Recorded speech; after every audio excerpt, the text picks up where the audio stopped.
blood will spill. Will Kazarov Sengir Pureblood feast on the flesh of Cabal, Freyalise, and General Tazri? Or will they drive a stake straight through his heart first? Find out next on Commander Replay. Welcome back, everyone. Dominaria week continues, playing some Kazarov Sengir Pureblood. Got a reasonable opening hand. It's got a lot of mana, got some acceleration, so I like that. We got this Hunted Horror that we can lay down nice and early. Vampiric Tutor for our opponent. I'd guess they're going for a mana rock if they're going to go for it on turn 1. So, full disclosure, I just got back from happy hour. This may not be the cleanest game of Magic that I ever play. We'll see how it goes. I will try to hold it together, but mistakes may happen. Anyway, back to our turn. We draw into a swamp. Right now, we'll play the Badlands, and then we'll tap out and pass. Yep, Sol Ring for the Cabal opponent, assumingly what they tutored for with the Vampiric Tutor. So they are off to a good start. Werebear for the Freyalise opponent. Adds a mana, and if it has Threshold, gets +3/+3. Rites of Spring. Discard any number of cards, search your library for that many basic land cards, reveal those cards, then put them in your hand, then shuffle your library. Interesting. That seems like a cool card in a discard-focused deck. Opponent discards Chasm Guide, Seagate Lore Master, and Metallic Mimic. So right here, we'll lay down the Ancient Tomb, then play the Coalition Relic, and put a counter on the relic.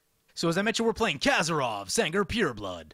It is 5 black for a 4/4 flying. Whenever a creature an opponent controls is dealt damage, put a +1/+1 counter on Kazarov, and you may pay 4, deal 2 damage to target creature. So the purpose of our deck, we have a lot of things like Pestilence Demon, which is in our hand already, Pyrohemia, Earthquake, those sort of things that do damage to all creatures. So our goal is to get Kazarov into play, and then lay down one of those effects and damage all the creatures in play, and then put a million counters on Kazarov, and swing in for hopefully lethal with a ginormous commander. Cabal Council of Allocation coming into play. So this deck is, it's going to be a pretty late game deck. It's got a lot of flyers since we're going to be doing a lot of damage to things on the ground. We have a ton of creature removal. Creature-based decks are the things that we want to be seeing. It looks like we're facing 2 of them in the Freyalise and the General Tazri opponents right now, so that's good. Cabal isn't a super creature-heavy deck typically, but they'll probably play a few here and there. The Freyalise opponent lays down a Survival of the Fittest and a Drover of the Mighty. Is this a dinosaur deck?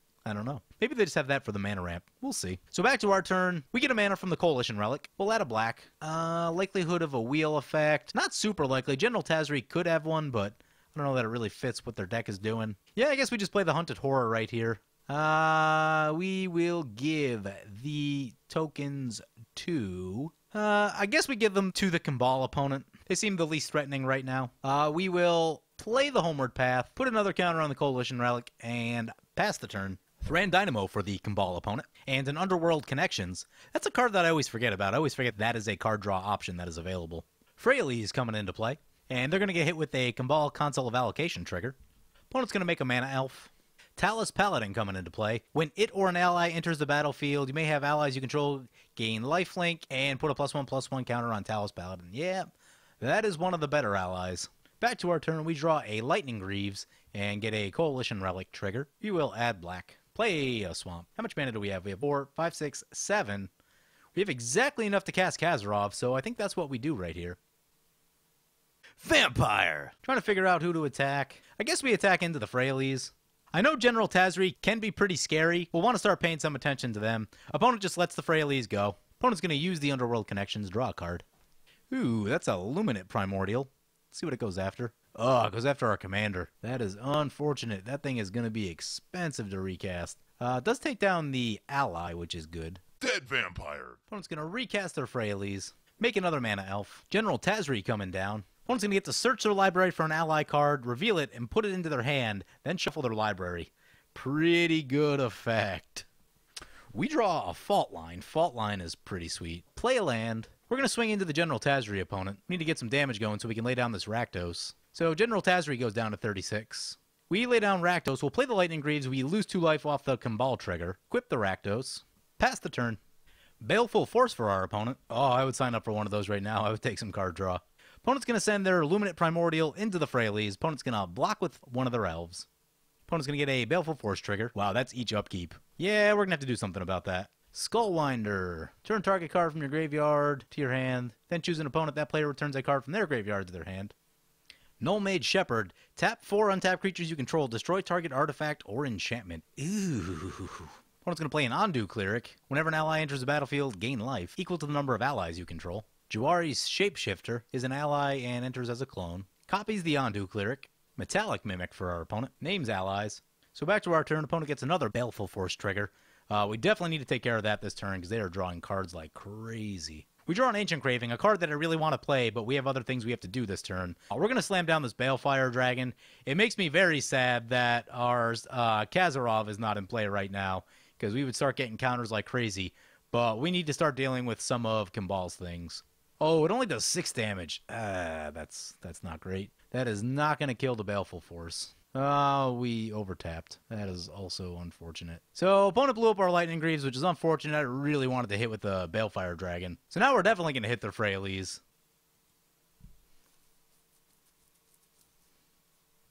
Agent of Masks for our opponent. At the beginning of your upkeep, each opponent loses 1 life. You gain life equal to the life lost this way. And a Solemn Simulacrum. That's good. So they're slamming some value cards. They didn't slam anything huge right there, which I like. Opponent's going to play a Terrastodon. A card that I am very sick of from earlier in the week. Ooh. So the Kimball opponent gets hit hard. They lose Thran Dynamo, Sol Ring, and the Underworld connections. Which is going to slow down their mana production like crazy. And what's interesting is they're drawing so many cards that now they won't really be able to play them all that efficiently because they'll be really choked up on mana. Sort of like how we are right now. Lantern Scout for our opponent. Creatures gain lifelink.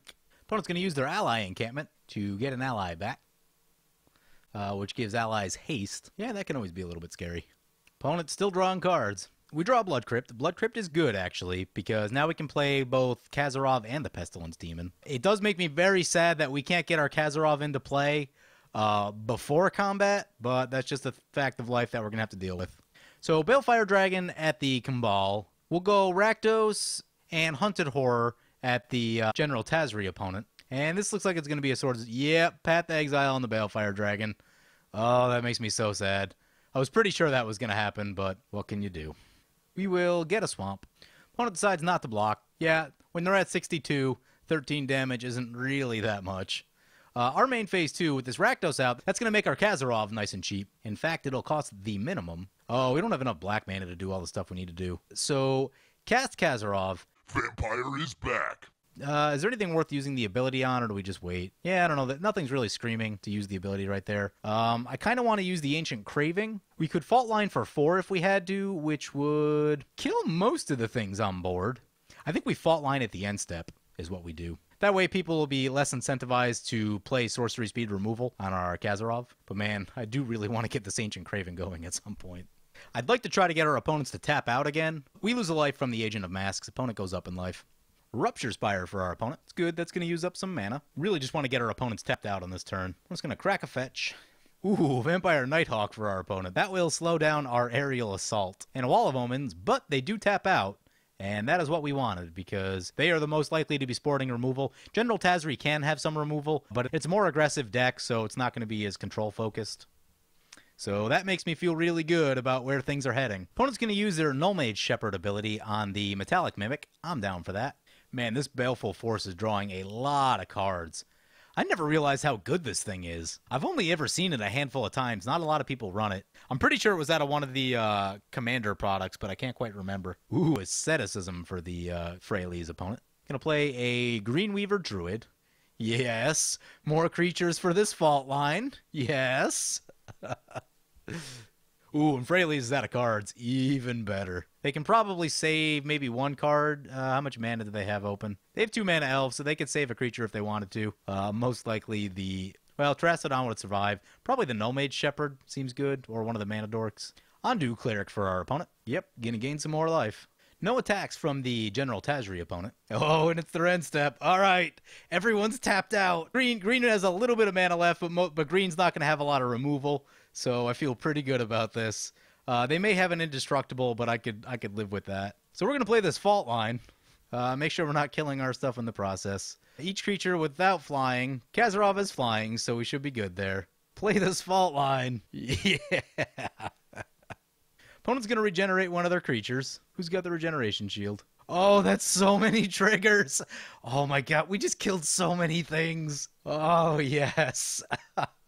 And I think that's going to make Kazarov lethal. Yep, Kazarov's lethal, 26-26. Yes. We're definitely going to kill Kimball because they're the most likely to have removal. They get to draw another card with the Baleful Force. There's an Ether Flash.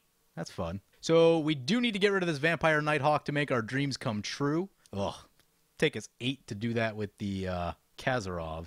Yeah, I mean, I guess we just tap out 8. If the cost is 8 to kill a player, then I guess you pay it. So Vampire Nighthawk goes down. Ooh, an opponent scoops it up. Nice. That's actually even crazier because now that opponent's not there to soak up the damage. And now we swing into the green opponent and kill them. The green opponent scoops it up. That leaves just General Tazri. Let's see what they got. Oh, yeah. Red-black control, baby. Fault line X4. 24 counters on Kazarov. We got 22 off the fault line. We got 2 additional from the Kazarov's ability. Opponent's going to cast General Tazri. Okay, yeah, I can live with that. That's just fine. Opponents are upset that they handed the game to me. I mean, the Kimball was a concern. They had a lot of mana, and they were drawing a lot of cards. So they were eventually going to be able to outvalue everyone with that going on. They did deserve to eat up some of the attention.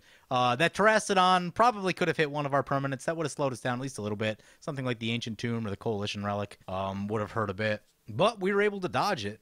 Opponent looks like they're going to make us wait for them to time out, so we're not going to do that. Obviously, with only a Vivid Creek up, I'm assuming that they don't have anything.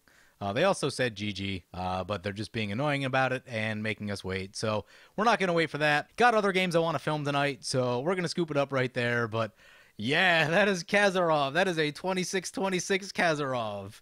Yes. So I played this deck twice, and I've won both games with it. The first one was really close, and I wish I filmed it. It was such a crazy game. So far, I've had 2 pretty good games with Kazarov, and I have to say it's really not bad. It's a little bit slow, and it got a little bit awkward after it died that first time because it's a lot of mana to recast him. So that's not great. Protecting him is probably a key. Maybe something like a Hammer of Nazan wouldn't be the worst in this deck. Probably having a few more ways to protect Kazarov because it is so expensive to cast him, as well as the other creatures in this deck. We've got a lot of control stuff. We've got a lot of stuff at the front end, and then we have also a decent number. We have 3 6 drops, 3 7 drops, 3 8 drops.